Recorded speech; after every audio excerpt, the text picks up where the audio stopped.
while Eskom is struggling to keep the lights on. The power utility is also having to deal with a scathing rebuke from the Auditor-General for its poor bookkeeping, irregular expenditure, flimsy record keeping, coupled with a major debt repayment burden, continue to add pressure on the power utility. Government's finance watchdog has told Parliament that Treasury could be coughing up money again if Eskom cannot service its debt. Well, for more on this and what happened in Parliament, let's go live now to my colleague Lindsay Dentlinger in Cape Town. Lindsay, good afternoon. What is giving rise to this ongoing irregular expenditure, and who is being held accountable in this Eskom case? Well, Dan, there's no simple answer as to what could be giving rise to this irregular expenditure, and I am expecting the Standing Committee on Public Accounts to put those questions directly to Eskom in the coming weeks. Today it was the turn of the Auditor-General's office to give Parliament an overview of its audit that it conducted on the financial statements for 2020-2021, and really the overarching message from that audit was that irregular expenditure, while in number it might appear to be decreasing, the Auditor-General's office saying in fact it cannot be sure that that is the true state of affairs because the record keeping is so poor. Dan, to give you an idea, Parliament was told today that the auditors couldn't even get a register from Eskom on its COVID-19 expenditure that it had to spend specifically related to the pandemic. There was no register for them to determine whether all that spending was above board.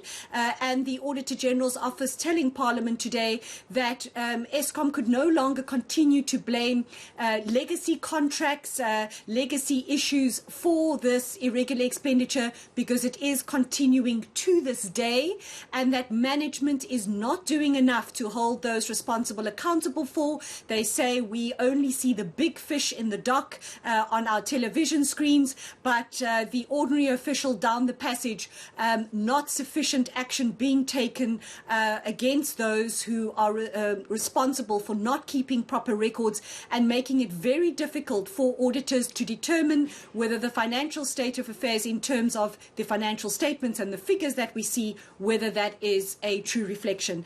This is a short soundbite from an auditor from SNG Thornton who conducted that audit on behalf of the Auditor-General's office. It is clear that effective and appropriate steps were not taken to prevent irregular expenditure. So for us, as I indicated, it is our view that this irregular expenditure is not only related to legacy contracts. We have irregular expenditure that is recent, that is related to recent contracts. So it is our finding that there are ineffective or inappropriate steps as far as ensuring that irregular expenditure is not further incurred. And the concerns being expressed, Lindsay, about the general state of Eskom's debt. The last time I heard about it, it's on the north side of 400 billion.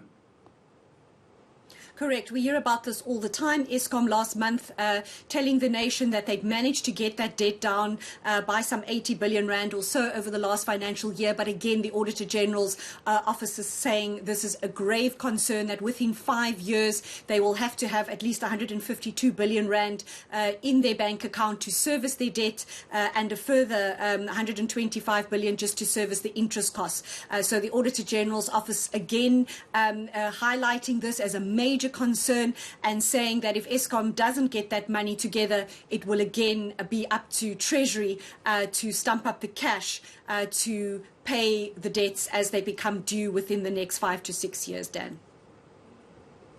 Isn't really adequate or effective steps taken to collect revenue from Eskom customers, and the argument that will always be there will be to say that no, but Eskom is doing more than enough to recover debts from municipalities and big corporates. But when we select our samples, we do not only select the big customers. We only look at the household, the circulars, and the normal man on the street. And I think that's where our biggest finding was the fact that when you look at this household accounts, there's quite many instances where you find that there is no evidence that warning letters or notifications were sent to the customer to say that please pay up. And that bite there, ending that report by my colleague, eNCA reporter Lindsay Dentlinger.